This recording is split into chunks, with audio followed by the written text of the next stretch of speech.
Assalamu alaikum туган. Алгач эле өзүң жөнүндө айтып, өзүңдү тааныштырып кетсең болот. Алейкум ассалам. Менин атым Али. 96 жылкы болом. Кыргызстандан. Ама курьер болуп иштегениңе канча убакыт болду? Же болбосо канча убакыттан бери ушул тармакта иштеп келатасың? Курьер болуп иштегениме 1,5 жыл болуп калды. Москвага келгениме да 1,5 жыл болду. Только курьерде иштейм. Бир гана курьер. 1,5 жылдан бери үзбөй иштеп келатасыңбы? Же орто жолдо үзүлүп Кыргызстанга барып, же дагы бир кандайдыр эмелер болду? Кыргызстанга барып келдим. Кыргызстандан келгениме 3 ай болду. Кыргызстанда 2 ай жүрүп келдим. Жакшы. Ал эми могу эме боюнча Delivery Club'да иштейсиң, Ооба, Delivery иштейм. Delivery Club'да иштейт экенсиң. Анда мындай эме боюнча Delivery Club'га жумушка кириш үчүн мындай шарттар кандай, кыйынбы, жеңилби, оңойбу, кандай талаптар бар? Ошолор жөнүндө бир аз кыскачараак түшүнүктүү кылып айта кетчи.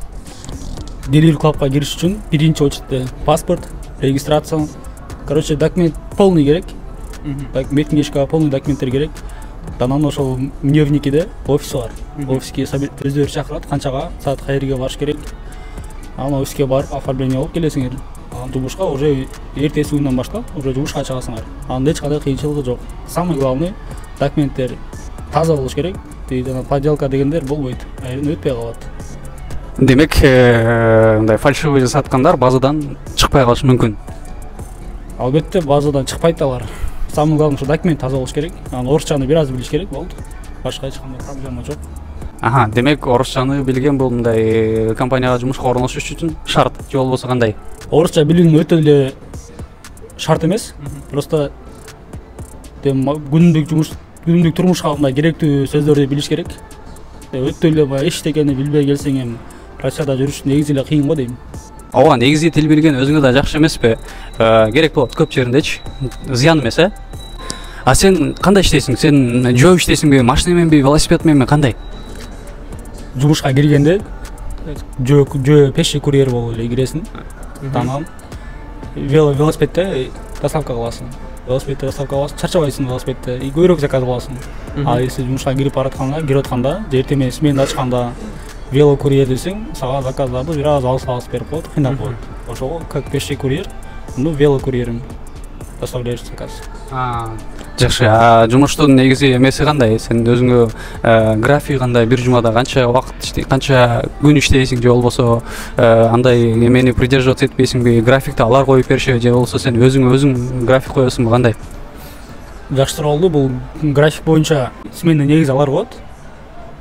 Бүгүнкү смениң бар. Жумушка чыга албай калдың, мисалы. Эртең менен саат 8ден саат 12ге чейин болсо смениң. Кечки саат 12ге чейин чыгып бир заказ кылып койсоң, сага штраф келбейт. Эгерде сага эртең выходной керек боло турган болсо, операторго чалып айтасың, ушундай менин жумуштар чыгып калды, эртең жумушка чыга албайм деп. Алар без штраф, без ничего смениң алып коет. Демек, өзүң эс ала турган болсоң, жумушуң чыгып калса, бир нерсе болсо, чалып эскертип коесуң, сага уруксат беришет. Ооба, штрафы жок. Түшүнүктүү, баягы түшүнүп смениң алып коет. Жакшы. Выходнойдо дагы, графикти дагы, саатты дагы бүт алар коюп беришет, бирок сен ошол учурларда өзүңө каалаган убакыт саатта, каалаган күнү аларды эскертип коюп, чыгып иштеп, кирип, ошентип жүрө бересиң. Дал ошондой. Негизи элдин баары билет да. Бул өмүрдө оңой оокат жок. Анан ар бир жумуштун өзүнүн жаман жакшы жактары бар. Кээ биркилер чыдап өтөт, кээ биркилер чыдабай чыгып кетишет да. Ошого бул жумуштун дагы мындай бир жаман жакшы жактары, кандай жаман жакшы жактары бар? Айта кетейин, биринчи минус жагы бул жаңы жумушка киргенде, любой эле жумушка киргенде башында кыйын болот. Ошондой эле Delivery'де дагы башында кыйын. Адрестерди таба албайсың. Издеп карта менен улам картаны карап, анан ресторандарды таба албай кыйналасың. Ресторандар потому что кээ бирөөлөр туура эмес адреске өсүп калат, же болбосо этажы башка этажда болот, торговый центрге киргенде торговый центр чоң болот, издеп кыйналып каласың да, убактың кетип калат, ошого элечи.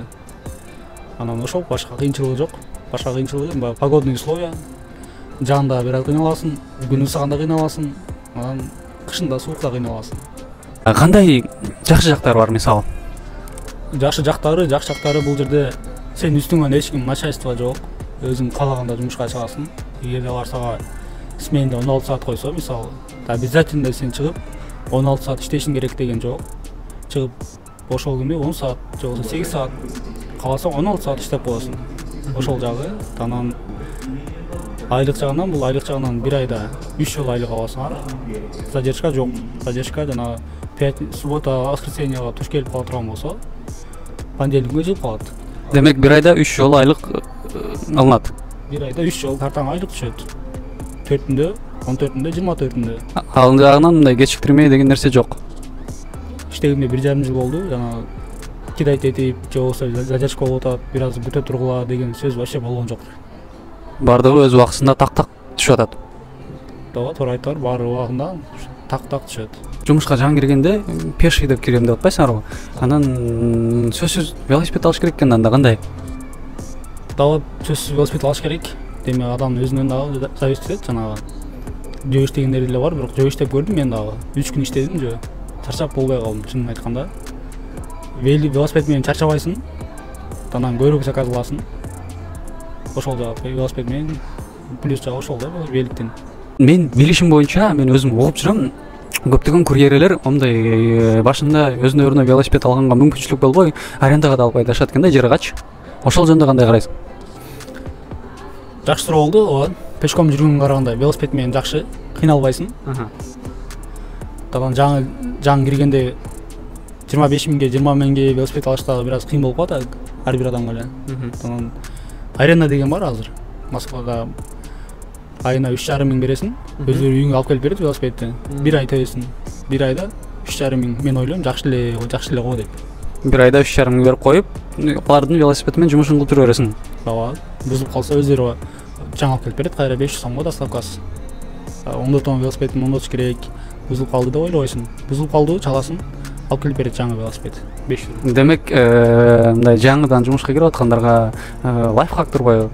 Велосипедти ижарага алып туруп, бир ай, 1,5 ай калаган убактыңарча иштеп, өзүңөргө велосипед сатып алып, анан өзүңөрдүн велосипедиңер менен иштесеңер да болот экен. Болбосо ошол арендада дагы силерге жагып аткан болсо, ошол арендада деле ишиңерди улантып кете берсеңер болот экен, туурабы? Туура. Арендада если көп иштейм деп турган болсо, бир жыл, 1,5 жыл же 4 ай, 5 ай иштейм деп турган болсо, жаңы велиги алган жакшы өзүнө. Анан жаңы киргендер ошо бир ай, 2 ай арендада иштеп, бир машина алып болсо, же болбосо бир кийин жаңы велик алып болсо болот. Жакшы. Жумушта жанакы заказдарды жеткирип бересиңер эмеспи? Домдоруна чейин, квартирасына чейинчи. Чай беришеби? Чай беришет. Чай дегеним, элдер чай десе жанакы киргизип, тамак берип, чай андай үчүн алып алышсын. Чаевый деп коет, чаевый. Ошол чаевый боюнча. Чаевый беришет. Чаевый приложение уланган. Жакшы карталар эми картага которуп коюшат. Кээ наличка берет. Дем чаевый өтө эле баягындай көп бербейт. Бир күндө бир болуп калса 100 сом, 200 сом, 300 сом ошондой болот. Болбосо вообще эле болбойт. Эң максималдуу канча алышы мүмкүн адамдар? Же канча берди ушул 1,5 жылдык жумуштун ичинде максималдуу чаевый канча алдың эле? Башкаларды билбедим го, бирок мен бир күндө 500 сомго чейин чаевый алган күндөрүм болгон. Анан албай алган күндөрүм болгон.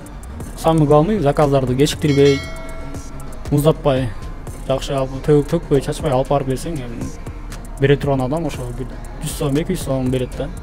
Плюс жагы ошо мен дагы унутуп кетиптирмин. Плюс жагы бул өзүң каерде иштесең, каерде жашасаң, ошол райондо иштегенге сенде мүмкүнчүлүк болот. Мисалы Москванын башка башына жөнөтүп ошакта иште, же болбосо бул башка соседний районго бар деп заставить этпейт.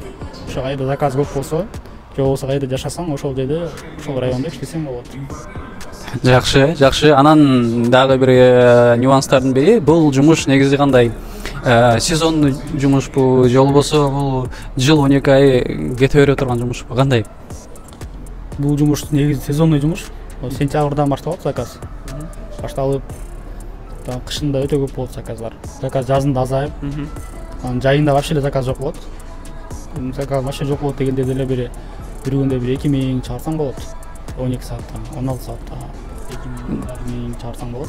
Эң жаман мезгил ошол эми жайда заказ жок болот. Курьерлер жаман көргөн мезгил го дейм. Анан ушул кышында заказ өтө көп болот. Анан бул жумуштун неси жакты? Жана сен айтып кетпедиңби, бир айда 3 жолу жумуш, эч кандай задержкасы жок, картаңа түшөт депчи, өз убактысындачы так. Анан ошол 1,5 жылдан бери тамдап атасың. 10 күндүн ичинде эң максималдуу тапкан акчаң канча болду эле? 10 күндө 50 000 таптым. 50 000 рубль. 50 000 рубль 10 күндө. 10 күндө. 10 күндө. Анан негизи средний 30-35 тапса болот 10 күндө. Меники эмне болду билбейм, о декабрда 21-жылы декабрда 10 күндө 50 000 чыкты мага. Эң көбү ошол. Заказ көп болду, же болбосо бонус болду билбейм, айтор эң көп тапканым 50 000 болду. Негизи средний ошо 35-30 10 күндө. Элдер ошончо табышат. Ошол 50 000ди тапкан учурда кандай эмелер болду эле? Балким 12 сааттан ашырып иштедиң беле же кандай болду? Жок, анда мен 16 сааттан иштедим. Безылкандай 16 сааттан эртең менен 8-де чыгып кетем жумушка. Кайра 12-де келем, түнкү саат 12-де. Ошентип 10 күндө 50 000 таптым. Жакшы достор, негизи көпчүлүгү бул 50 000ди уккандан кийин бар эле курьерге аттансамбы деп ойлонуп атса керек. Бирок бул кандай дайыма боло бербей турган нерсеби же аракет кылса дайыма ушул норманы карманса болобу? Негизи адам өзүнөн болот, жанагы иштеген адам иштейт деп коет го. Если эме жалкоолонбой менет кылса, 10 күндө азыр деле баягы 40 000 50 000 тапкандар бар. Тамам иштебей, желаниясы жок болсо, баягы заказдарды кечиктирип алып барып, шашпа жүрө беретін болса, алар 10 күндө даже 10 000 15 000 тапкан балдар дагы бар. Адам өзүнөн зависит этет. Иштейм деген адам иштейт. Жалкоо жүргөндөр жүрө берет. Эң туура. Негизи бул эле жумуш эмес. Башка тармактарда, башка чөйрөлөрдө, башка жумуштарда деле адамдын өзүнөн көп нерсе зависит этет да. Мисалы, жалкоолонбой аракет кылып иштеген адам иштеп эле атат, туурабы? Туура. Анан жумушыңарда чай, пай деген нерселерди кандай тамак ашыңарды кандай кыласыңар? Эртең менен чыксаңар, мисалы саат 9-10 чыксаңар, кечки саат 12, 11, 10 келип атасыңар, мисалы 12 сааттык жумуш. Ортодогу тамактануу кандай болот? Каяктан болот? Тамактан ар ким ар кандай жейт, кээ бирөө үйүнө барып жейт, кээ бирөө көчөдөн жейт. Мен лично өзүм көчөдөн эле тамактанам. Кыргызстандан бул жака ушул интервьюну көргөндөн кийин атайын келип именно курьер болуп иштейм деп балким аттангандар болушу мүмкүн. Анан ошондо жаңыдан кирем дегендерге кандай кеңеш? Курьерге жаңы кирем дегендерге биринчи айтып барам, ушу документтерин туура кылсын. Жанагы 1000 сом 2000 сомдон качып фальшивый сата албасын. Базадан по-любому чыкпайт, Delivery Club'тан. Самый главный документтер туура болуш керек. Ошо офиске барат, өздөрү чакырат, канчага, кайсы жерге, ошол жумушка кирип иштесе болот. Жакшы, эң туура, эң жакшы кеңеш. Анан эң негизгиси убакыттан пайдаланып, мен өзүмдөн да бир алтын кеңештер менен айта кетейин. Жумушка кирип атканда, жумуштан чыгып атканда адам негизи уялбаш керек, тартынбаш керек. Анан өзүнүздөн иштеш керек, өнүгүш керек, тил үйрөнүш керек дегендей кичине болсо дагы басым жасаш керек. Анан жумушка кирип атканда такыр коркпош керек. Ачык айкын, кенен собеседование деп коет. Собеседованияда өзүңдү ээн эркин алып, берген суроолоруна так жооп берип, өзүңдө суроо болсо берип ошолорду кенен жумушка орнотушуң керек. Перспектива, карьерный рост деген нерселер барбы жок, ошолорго да карап, өзүңө жаккан жумуштар болсо иштеп, темирал акчаңды табып, мээнет кылып жүрө беришиң керек. Эң эле жыйынтыктоочу суроого да келип калдык, достор. Кыргызстан сен үчүн эмне? Кыргызстан менин сыймыгым, ата-энем, бир туугандарым, жакындарым. Кыргызстан менин мекеним. Кыргызстан үчүн баарына даярбыз. Кыргызстан алга. Бара келди достор. Кандай гана керемет, кандай гана мындай ички жан дүйнөдөн айтылган сөздөр. Достор, ушун менен биздин рубрикабыз аягына келип жетти. Биз менен баштан аягына чейин болгон инсандарга силерге рахмат. Каналды колдоо максатында лайктардан басып, комментарий жазып, каналга кат алып коюңуздар. Буюрса алдыда көптөгөн проекттерди ишке ашырганга пландар бар буюрса. Кийинки роликтерден көрүшкөнчө сак саламатта калыңыздар. Ал эми убакыттан пайдаланып Алия сага да чоң рахмат. Убакыт ажыратып келип бергениң үчүн ийгилик жумуштарыңа алдыда буюрса көптөгөн пландарың ишке ашыр. Пландарыңа жет.